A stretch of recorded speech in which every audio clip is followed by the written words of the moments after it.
પાડીના રેટલાવ ગ્રામ પંચાયતમાં સરપંચ પદે અજય પટેલે પદ ગ્રહણ કરી ચાર્જ સંભાળ્યો। ઉપસરપંચ પદે માત્ર એક ફોર્મ આવતા પરાગભાઈ દેસાઈ બિનહરીફ ચૂંટાયા। ગ્રામજનોએ બંનેને શુભેચ્છા આપી। પાડીના રેટલાવ ગ્રામ પંચાયત ખાતે આજરોજ સરપંચ અજય પટેલે ચાર્જ લઈ પદ ગ્રહણ કર્યું હતું, તો સાથે ઉપસરપંચની ચૂંટણીમાં પરાગભાઈ દેસાઈની બિનહરીફ વરણી કરવામાં આવી હતી। પાડી તાલુકાના રેટલાવ ગ્રામ પંચાયત ખાતે આજરોજ 12 કલાકે ચૂંટણી અધિકારી જયમીન ટંડેલની ઉપસ્થિતિમાં ઉપસરપંચ પદ માટે ચૂંટણી યોજાઈ હતી, જેમાં માત્ર એક ફોર્મ પરાગભાઈ જયંતિભાઈ દેસાઈનું આવ્યું હતું। ત્યારે પરાગ દેસાઈને ઉપસરપંચ પદે બિનહરીફ વિજેતા જાહેર કરવામાં આવ્યા હતા। સરપંચ અજય પટેલે જણાવ્યું હતું કે ગામમાં મુખ્ય પાણી કચરોના નિકાલ અંગે વ્યવસ્થિત રીતે પ્લાનિંગ કરી પ્રશ્નને હલ કરવામાં આવશે। નવા ઉપસરપંચ પરાગ દેસાઈએ જણાવ્યું હતું કે સરપંચ સાથે મળી ગામના બાકી રહેલ કામોને વેગ આપીશું અને ગ્રામજનોના પ્રશ્નોને હલ કરવાનો પ્રયાસ કરીશું હોવાનું જણાવ્યું હતું। પરાગભાઈ દેસાઈ બિનહરીફ ચૂંટાઈ આવતા ફટાકડા ફોડી ઉત્સાહનો માહોલ જોવા મળ્યો હતો અને ઉપસરપંચ પરાગભાઈને ઉપસ્થિત સરપંચ પંચાયતના સભ્યો, અગ્રણીઓ, ગ્રામજનોએ સરપંચ ઉપસરપંચને પુષ્પગુચ્છ આપી શુભેચ્છા પાઠવી હતી।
પરાગભાઈ જયંતભાઈ દેસાઈ ઉપસરપંચ તરીકે એમની વરણી કરવામાં આવી છે અને આવનારા દિવસોમાં રેટલાવના કામ ખૂબ ગતિથી થશે ને અમારી આખી સમગ્ર ટીમ વ્યવસ્થિત રીતે ભણેલા ગણેલા છે અને બધી રીતે સક્ષમ છે ને આવનારા દિવસોમાં અમે પંચાયતના જે સળગતા પ્રશ્નો છે એના પર પ્રાયોરિટી રૂપે ધ્યાન આપીશું, જેમ કે પાણી છે, કચરાની વ્યવસ્થા છે ને અમારી સમગ્ર ટીમ ખૂબ ખંતથી કામ કરશે એવો મને વિશ્વાસ છે।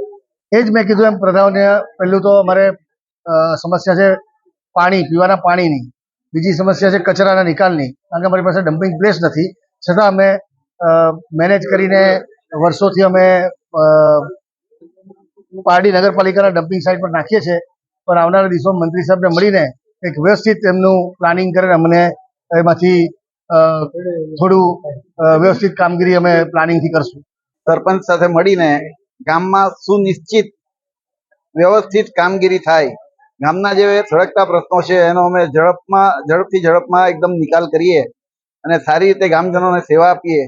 અમારી આખી ટીમ જેને ગામે બિનહરીફ એ કરી છે એ બદલ ગ્રામજનોનો પણ ખૂબ ખૂબ આભારી છું.